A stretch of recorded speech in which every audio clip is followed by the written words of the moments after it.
Salut les bricolos, c'est Cédric de Bricolage Facile et aujourd'hui je voudrais vous montrer comment réaliser par vous-même un petit rangement assez pratique et assez facile à faire pour ranger vos cartouches de silicone, vos cartouches d'acrylique ou plus généralement de colle.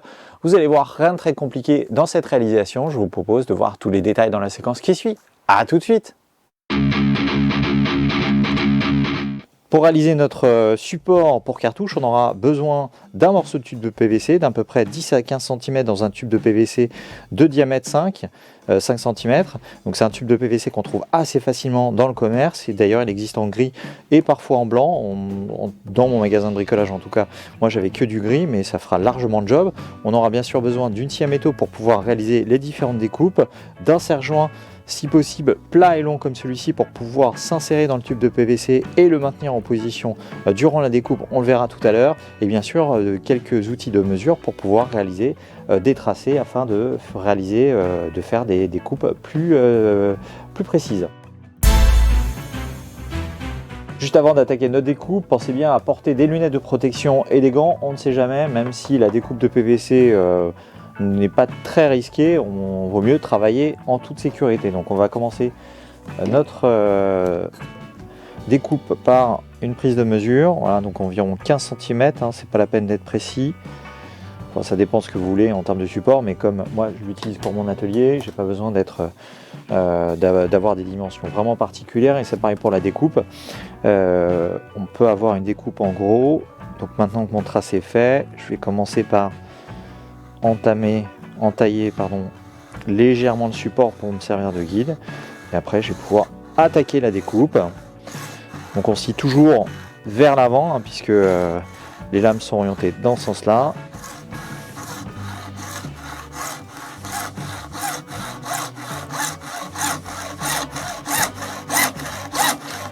Et on va essayer d'être le plus perpendiculaire possible par rapport au support pour avoir une coupe relativement droite.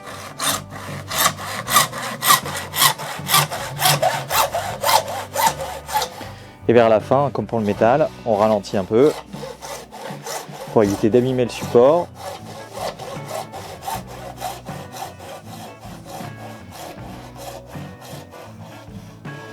Et on coupe, on finit de couper tout en douceur. Voilà, et ma coupe est nickel, en tout cas ma première coupe est nickel, je vais pouvoir attaquer la coupe en longueur. Maintenant qu'on a notre morceau de tube de PVC, on va réaliser une entaille, ou plutôt l'ouverture qui va nous permettre d'insérer la cartouche.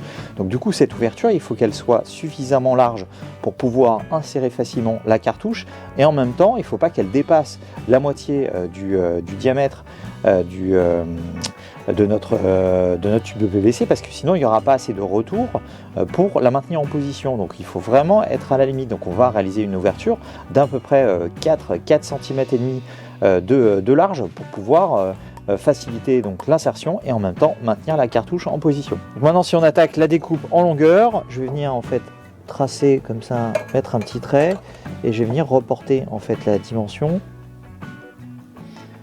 sur toute la longueur pour m'en servir afin de suivre en fait le trait et de rester suffisamment droit pendant la découpe. Et vous voyez, j'ai maintenu mon tube de PVC avec un serre-joint contre mon établi. Donc c'est important en fait de maintenir le tube par le bas, parce que vous allez voir, quand on va commencer à découper en fait notre tube de PVC, finalement il va se déformer, et du coup si on le maintient dans un étau, ça va pas du tout le faire.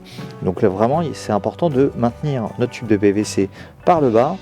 Et vous allez voir, donc là je commence pareil à entamer le PVC, et là je me sers de support de mon je me sers de mon entaille comme support pour pouvoir continuer la découpe en essayant de respecter au maximum le trait que j'ai tracé.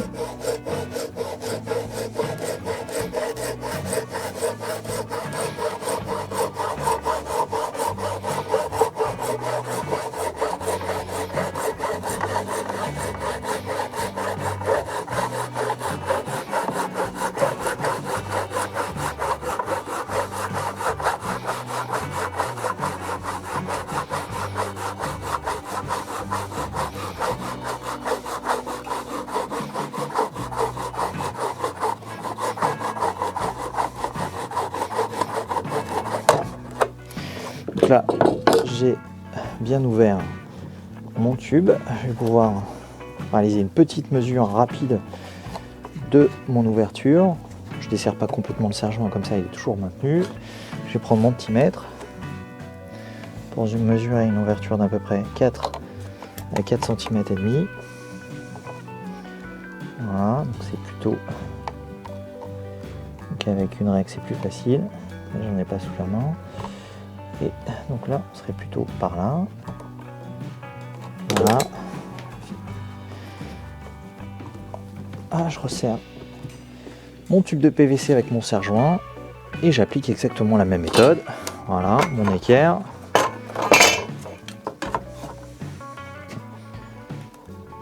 Là, je reporte mon ouverture et je vais rattaquer la découpe de la même façon. Donc là, mon entaille est réalisée et j'ai plus qu'à réaliser les finitions, à savoir poncer légèrement parce que vous voyez, c'est bien brut. Je vais poncer légèrement les bords pour le rendre tout simplement plus facile à utiliser et surtout faciliter l'insertion de notre cartouche dans ce support. Donc pour mon ponçage, je vais tout simplement utiliser une cale avec un peu de papier abrasif de grain 120. Et vous voyez, le PVC s'enlève tout seul. On ponce tous les bords, voilà, pour que ça soit plus agréable. Et pour enlever tous les résidus de découpe, ça se fait assez facilement. Et pour la partie intérieure, je vais utiliser une feuille directement, ça sera plus simple. Voilà, c'est juste pour faire le gros.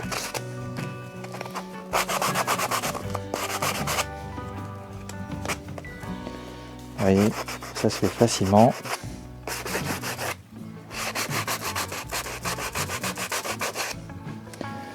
Et là, c'est déjà beaucoup plus propre. Maintenant, il ne reste plus qu'à venir fixer mon support sur mon mur. Donc là, moi, je vais utiliser tout simplement des vis à bois. Donc j'ai pré-percé mon support, c'est quand même plus facile. Et je vais venir le visser sur ma planche d'OSB. Voilà, je vais rajouter une deuxième vis, comme ça, ça ne bougera plus. Et voilà. Essayez d'être quand même perpendiculaire. Voilà, et là, je vais essayer avec ma cartouche et vous voyez, c'est nickel et je peux vous dire qu'elle n'est pas prête de bouger. Comme on vient de voir dans la séquence précédente, rien de très compliqué dans cette réalisation. Il vous faudra tout simplement un morceau de tube de PVC et quelques découpes à réaliser, notamment les découpes en longueur qui sont finalement les plus compliquées, mais là aussi c'est assez simple à faire et vous aurez juste besoin d'une bonne scie à métaux avec une lame avec un bon mordant pour pouvoir réaliser des coupes nickel. Mais sinon, globalement, c'est quand même super facile et ça vous permettra d'avoir accès rapidement et facilement à vos cartouches. Donc du coup, vous pourrez installer ces petits accessoires en PVC dans votre camionnette, dans une remise, autour de votre établi. En ce qui me concerne, j'en ai mis 3, ce qui me permet du coup de ranger plus facilement et d'avoir accès aussi plus rapidement à ma cartouche de silicone, à ma cartouche d'acrylique et même à une cartouche de colle. Comme ça, je suis tranquille et j'ai pas besoin de les chercher. Ça me permet aussi de les maintenir la tête en bas. Comme ça, je limite aussi le contact avec l'air et du coup, ça me permet d'augmenter la durée de vie de mes cartouches. Voilà, cette nouvelle vidéo touche à sa fin. N'hésitez pas à mettre un petit pouce bleu et à vous abonner à ma chaîne si ce n'est pas déjà fait. Et dans tous les cas, je vous dis à très bientôt pour une nouvelle vidéo. Salut!